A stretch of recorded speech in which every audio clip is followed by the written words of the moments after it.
Terima kasih masih bersama kami dalam Damai Indonesiaku pemirsa. Dan pada segmen sebelumnya kita telah mendengarkan dengan jelas pemaparan dari Ustadz Tile tentang kriteria memilih teman dalam Islam. Pada segmen kali ini kita akan melanjutkan mendengarkan tausiah yang akan disampaikan oleh Ustazah Aini Aryani yang akan mengangkat subtema pentingnya memilih pasangan hidup. Silakan Ustazah.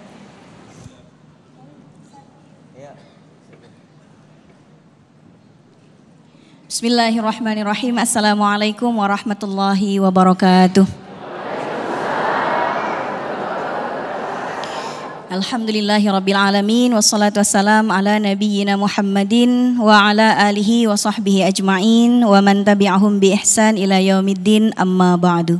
Sehat Ibu Bapak semuanya? Alhamdulillah. Siang-siang tapi masih segar semuanya Ibu-ibu. Seperti masih anak gadis semua Ibu. Masya Allah. Kalau tadi alhamdulillah kita diberikan ilmu oleh Ustadz Tile tentang pentingnya mencari teman. Kita kali ini akan bahas bagaimana syariat Islam memberikan ketentuan kriteria memilih pasangan. Memilih pasangan itu Bapak dan Ibu sekalian ada yang fundamental, ada yang boleh sesuai dengan selera. Kalau yang fundamental itu tidak boleh hanya sekedar urusan selera. Karena yang fundamental dan sangat esensial ini tidak boleh ditawar. Setidak-tidaknya kriteria dalam memilih pasangan ini ada dua yang perlu kita garis bawahi. Yang pertama agamanya. Idza khataba ilaikum man tardawna dinahu wa khuluquhu fazawwijuh. Kalau datang pada kalian wahai para ayah, wahai para wali, laki-laki yang melamar putrimu atau laki-laki yang hendak melamar orang yang berada dalam perwalianmu dan dia engkau ridhoi agamanya dan akhlaknya, nikahkan. Jadi kriterianya agama dan akhlak. Lebih penting lagi Bu, ini urusan agama, muslimah harus menikah dengan laki-laki muslim. Ini kriteria yang pertama soal agama. Dan tentunya agama sepaket dengan akhlaknya. Kemudian yang kedua, kriteria yang tidak boleh ditawar adalah orang yang ingin kita jadikan sebagai pasangan kita. Yang kita ingin menikah dengan dia adalah orang yang tidak haram untuk kita nikahi atau disebut sebagai mahram. Tidak boleh kita menikah dengan mahram kita sendiri. Mahram ini nanti Bu ada lagi terbagi menjadi dua. Ada mahram muakkad, ada mahram muabbad. Mahram muakkad itu orang yang sementara waktu tidak boleh kita nikahi, tapi kalau alasan tidak bolehnya sudah hilang, boleh dia nikah dengan kita. Contohnya siapa Bu?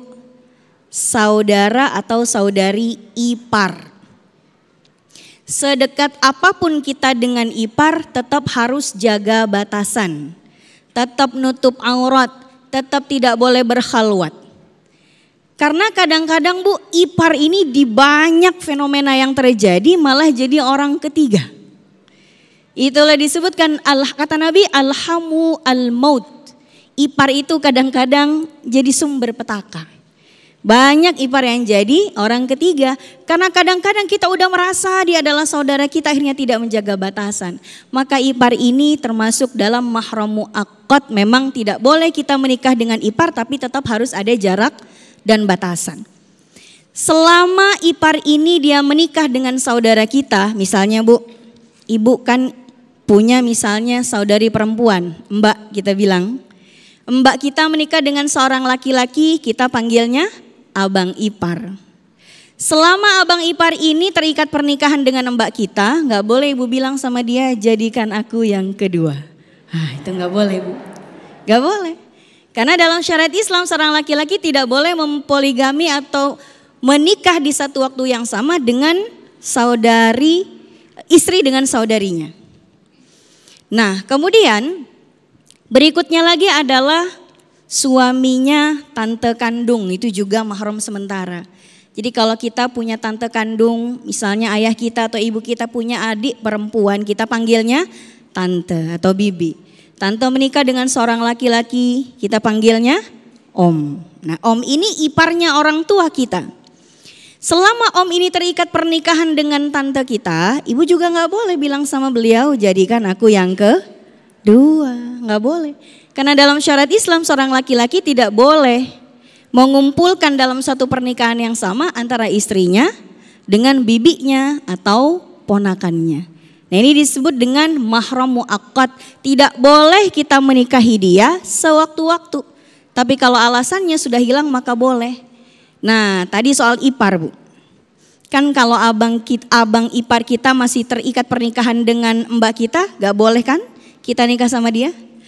Kalau ternyata mereka bercerai, nauzubillah, atau mungkin saudari perempuan kita meninggal dunia, mantan suami dari mbak kita boleh gak nikah sama kita?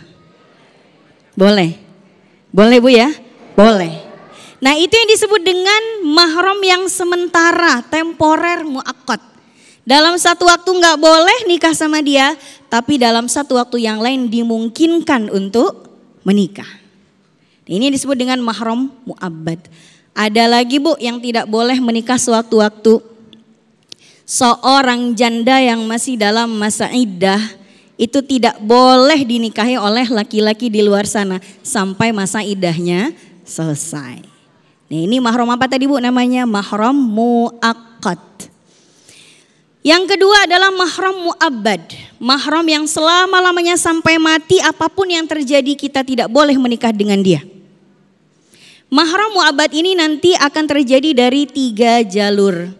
Yang pertama dari jalur nasab, dari jalur hubungan darah. Yang kedua dari jalur musaharah, akibat terjadinya pernikahan. Yang ketiga jalur radha'ah atau persusuan. Ini tidak boleh kita menikah dengan mereka apapun alasannya sampai mati kita tidak boleh. Yang dari jalur kekerabatan atau jalur darah atau jalur nasab ini siapa saja, Bu? Contohnya ayah kandung kita, anak kandung kita, abang kandung, paman kandung, ponakan kandung. Ini semuanya nggak boleh. Pertanyaannya, Bu, sepupu mahram kita atau bukan? Sepupu, Bu. Ini kita punya paman kita punya anak laki, boleh nggak dia nikah sama kita? Boleh. Walaupun mungkin ada di beberapa adat yang tidak memperbolehkan, tapi kalau kita lihat dari sudut pandang syariat, boleh. Bahkan Rasulullah juga menikah dengan sepupu beliau. Siapa lagi, Bu, yang tidak boleh menikah dengan kita? Dari jalur musaharah. Jalur musaharah kalau dalam bahasa Indonesia kadang diartikan pernikahan, kadang diartikan periparan. Banyak bahasa Indonesianya, tapi yang padanan katanya pas sepertinya belum ada. Jadi mahram musaharah ini maksudnya gara-gara ada yang nikah, kita tiba-tiba bermahram sama dia. Pertanyaannya, Bu, kalau ibu nikah sama suami ibu, ini suami ibu mahram apa bukan? Ibu sama suami mahram apa bukan? Mahram kan gak boleh nikah, ibu sama suami mahram apa bukan? Bukan. Kita bukan mahramnya suami karena kita tidak haram menikah dengan dia. Itu, Bu, ya. Tapi kalau kita menikah dengan suami kita yang menjadi mahram adalah ayahnya suami kita mahram kita. Kalau kita menikah dengan laki-laki yang sudah punya anak laki-laki duluan, dia juga adalah mahram kita. Menantu adalah mahram kita. Ayah sambung atau ayah tiri juga adalah ayah kita sendiri, mahram kita sendiri. Dan yang terakhir adalah mahram dari jalur persusuan yang nanti jalurnya sama dengan mahram kekeluargaan. Kalau anak perempuan kita disusui, itu ya, nanti dia akan bermahram dengan semua anak laki-laki yang disusui oleh ibu yang sama. Baik, ini karena Mas Agung sudah berdiri, Bu, berarti saya harus pamit nih, Bu, ya. Wallahu a'lam bishawab. Assalamualaikum warahmatullahi wabarakatuh. Waalaikumsalam warahmatullahi wabarakatuh. Terima kasih Ustazah Aini yang telah menyampaikan kriteria-kriteria yang sangat luar biasa sekali tadi. Kriteria yang sangat fundamental, kriteria yang sangat umum. Sekali lagi, kita sebagai orang beriman wajib untuk mengikuti kriteria yang disampaikan tadi. Karena kenapa? Itulah yang nanti akan dijawab oleh Ustadz Khalil Nafis. Bahwa pasangan kita menentukan masa depan kita. Bukan masa depan di dunia, tetapi masa depan di akhirat. Tetaplah bersama kami Damai Saki yang dipersembahkan oleh Sarung Wadimor, tentu sarung kita.